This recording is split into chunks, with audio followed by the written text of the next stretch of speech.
नमस्कार मंडळी, मी मिताली भाबल आणि ही माझी आई भारती भाबल आदी पोटोबा या यूट्यूब चॅनलवर आपलं स्वागत करते। आज आमची आई दाखवणार आहे कोकणातील पारंपरिक रेसिपी डवली मोडा।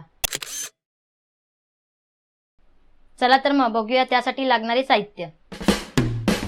अर्धी वाटी ओलं खोबरं, 2 चपात्या किंवा तांदळाच्या भाकऱ्या, पाव चमचा जिरे, पाव चमचा हळद, 4 ते 5 वेलची,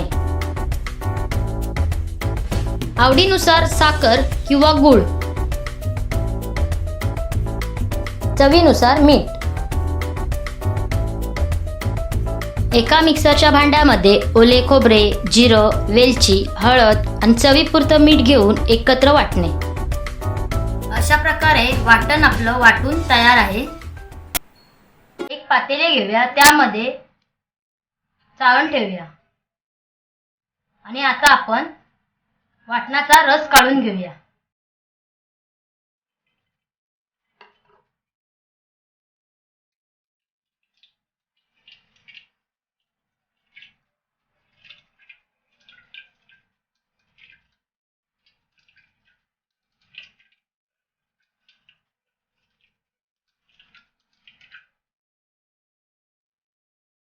या वाटणामध्ये एकदा परत पाणी घालून मिक्सर मध्ये हे वाटण एकदा परत फिरवून घ्यावे।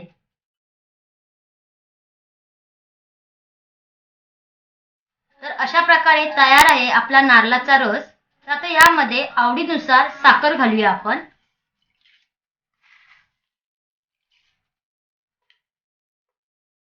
आणि चवीनुसार मीठ। आता हे मिश्रण आपण ढवळून घेऊया।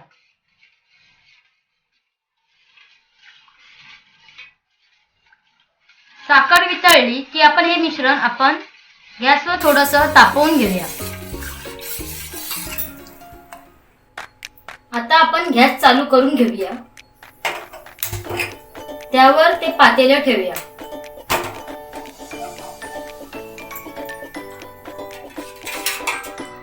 रस सतत ढवळत राहावा, साखर वितळली आहे की नाही हे पाहावे आणि हे सगळं मंद आचेवर करून घ्यावे।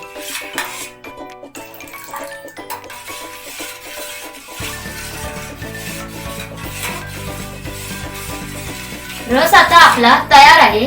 रसाला उकळी काढू नये।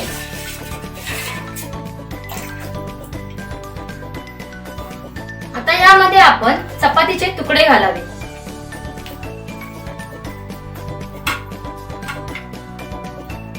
आणि मिश्रण ढवळून घ्यावे।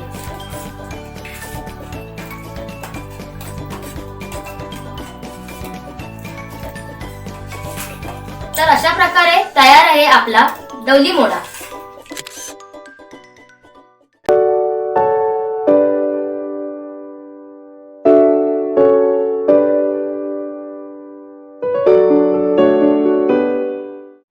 तर काय मंडळी, कशी वाटली तुम्हाला आमची आजची रेसिपी? आजची रेसिपी आवडली असेल तर आमच्या चॅनलला लाईक करा, शेअर करा आणि सबस्क्राईब करा।